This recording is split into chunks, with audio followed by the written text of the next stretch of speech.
ग्राम कोलवा में बहुत ज़्यादा बाढ़ आने के कारण 10 परिवार लोगों को खाना बनाने में दिक्कत हो रही है।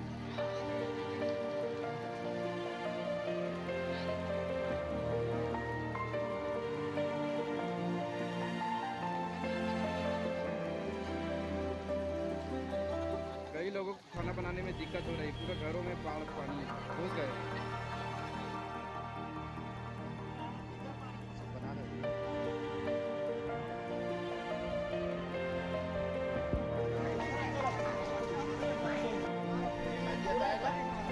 ये हमारा ग्राम कोलवा में बहुत